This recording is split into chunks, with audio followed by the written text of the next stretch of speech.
বন্ধুরা আজকে রান্না করব ওল। তাই এই প্রথম ওল খাবো এবছরে, এই প্রথম আমি ওলটা খাবো। তাই দেখুন ওলটা নিয়েছে এইভাবে আমি কেটে নিয়েছি ডুমো ডুমো করে, আর আলুগুলো এইভাবে কেটে নিয়েছি।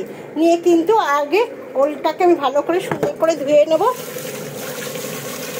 দেখতে থাকুন বন্ধুরা আমি ওলটা কিভাবে রান্না করি। ও কষা করব, ওলের কষা দিয়ে কিন্তু আমি এই যে কড়ার মধ্যে দিয়ে দেবো, দিয়ে আমি সেদ্ধ বসিয়ে দেবো। তা দেখুন সাথে থাকুন যে কীভাবে আমি এই ওলের কষাটা রান্না করি। ওল কষা খেতেও কিন্তু খুব ভালো লাগে বন্ধুরা। গ্যাসের উপর চাপিয়ে দিয়েছি, একদম চাপিয়ে দিয়ে পরিমাণ মতো একটু লবণ আর একটু হলুদ দিয়ে দিই, দিয়ে এটা সেদ্ধ হতে থাক। এবার মশলাগুলো আমি রেডি করে নিই। চলুন বন্ধুরা, আমার ওল আর আলু সব কিন্তু গলে গেছে। এবার আমি নাপিরা এই দেখুন, এবার দেখালাম যে আমার ওল আর আলু কিন্তু সেদ্ধ হয়ে গেছে। আর সোয়াবিনটা সেদ্ধ করাটা আপনাদের সঙ্গে আমি শেয়ার করিনি। সোয়াবিনটাও কিন্তু আমি একদম এই দেখুন সেদ্ধ করে নিয়েছি সুন্দরভাবে। আর মশলার মধ্যে নিয়েছি আদা, জিরে, হচ্ছে ধনে, আর লবণ আর হলুদ তো লাগবেই। একটু লঙ্কা গুঁড়ো নিয়েছি, লাল লঙ্কার গুঁড়ো কালার হওয়ার জন্য, আর একটু টমেটো আর কাঁচা লঙ্কা। এইটা দিয়েই কিন্তু একদম রান্না করবো। খুব বেশি মশলা কোনো কিছুই নেই, দেখতেই পাচ্ছেন একদম ঝাড়া ঝাটপাট, কিন্তু খেতে খুব সুন্দর হয়। এবার এই ওলের দমটা, চলুন বন্ধুরা তাহলে ওলের দমটা এবার শুরু করে দিই। সব কিছু যখন রেডি করে ফেলেছি এবার ঝটপট রান্নাটা। এবার মশলাটা আমি সব করে নিই ঝটফট করে।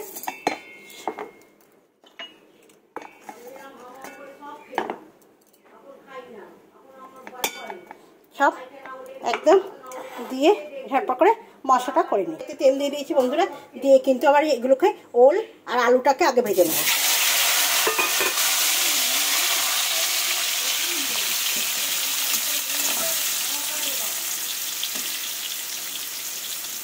ওল তো সবাই এমনি দম করে খায়, কিন্তু বন্ধুরা একবার এরকম সোয়াবিন দিয়ে ওলের দম করে খাবেন, দেখবেন কত সুন্দর লাগে। চলুন এগুলো ভাজতে থাকে। আর ওখানে মশলাটা, ওলটার আলুটা আমার ভাজা ভাজা হয়ে গেছে। এবার কিন্তু আমি নাপি যে তেলটা আছে বন্ধুরা, সেই তেলটার মধ্যে কিন্তু আমি এই সোয়াবিনগুলোকে সুন্দর করে কিন্তু ভেজে নেব।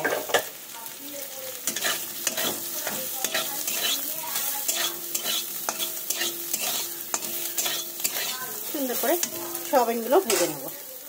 সোয়াবিনগুলো আমার ভাজা হয়ে গেছে, দেখতেই পাচ্ছেন বন্ধুরা। এবার কিন্তু আমি তুলে নেব। কিন্তু আবার তেল দিয়ে দিয়েছি, দিয়ে দুটো তেজপাতা দিয়ে দিলাম। আপনারা যদি গরম মশলা ব্যবহার করেন আপনারা গরম মশলা ব্যবহার করতে পারেন বন্ধুরা। আমি কিন্তু এখানে কোনো গরম মশলা ব্যবহার করলাম না।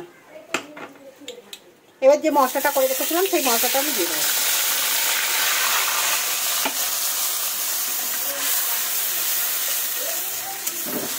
এবার কষার পালা বন্ধুরা।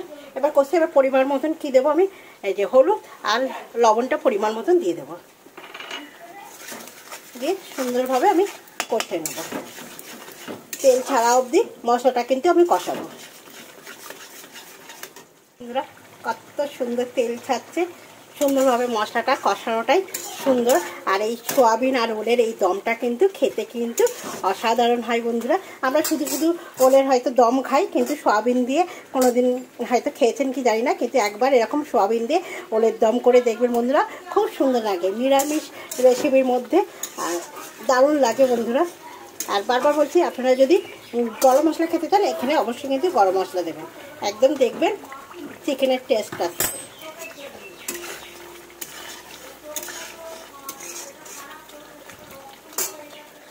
একদম তেল ছেড়ে গেছে, দেখতেই পাচ্ছেন কি দারুণ।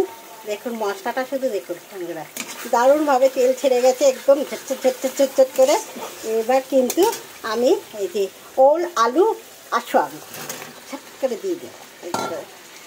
দেখি একদম মন ভরে যাচ্ছে, তাই না? যে তরকারি দেখে মন ভরে যায় সে তরকারি কিন্তু স্বাদে গুণে একদম তুলনীয় হয় কিন্তু, তাই না? যে কোনো জিনিস শুধু তরকারি দিয়ে না বন্ধুরা, যে কোনো জিনিস যদি মন থেকে ভালো লাগে দেখবেন তখন কিন্তু সেটা খারাপ বলা যায় না, তাই না?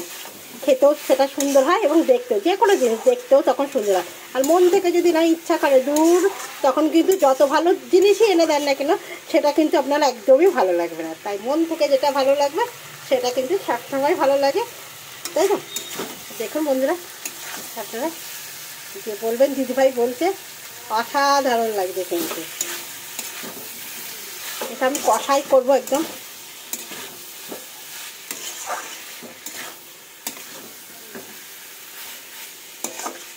আমার কিন্তু ওল সোয়াবিনের একদম কষাটা কমপ্লিট হয়ে গেছে। এবার কিন্তু আমি একটু করে বাটার দিয়ে দেবো। আপনাদের কাছে যদি ঘি থাকে, বাটার যদি না থাকে আপনারা ঘি দেবেন বন্ধুরা। আমার কাছে বাটার আছে, আমি তার জন্য বাটার দিচ্ছি। দিলেই কিন্তু একদম কমপ্লিট হয়ে গেল আমার একদম ওল আর সোয়াবিনের কষাটা। দেখতেই পাচ্ছেন।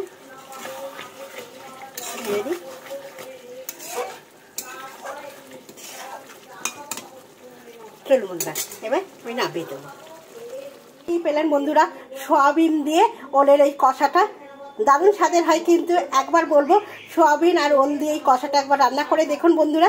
একদম নিরামিষ রান্না, দারুণ স্বাদের, যে তুলনীয় নেয়। দেখে যদি ভালো লাগে, যে কোনো জিনিস আমি রান্না করতে করতেও বলেছি, দেখে যদি ভালো লাগে, চোখে ভালো লাগে, মন থেকে মনে হয় যে খুব সুন্দর, সেটা কিন্তু খেতে সুন্দরই হয়। আর আপনারা দেখতেই পাচ্ছেন কত সুন্দর হয়েছে দেখতে।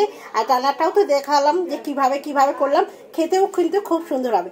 একবার এইভাবে ওল সোয়াবিনের কষাটা করে দেখুন বন্ধুরা, দেখবেন কতটা সুন্দর লাগে খেতে। যদি ভালো লাগে তাহলে একটা লাইক, শেয়ার, কমেন্ট করবেন, পাশে থাকবেন। শুভ দুপুর বন্ধুরা।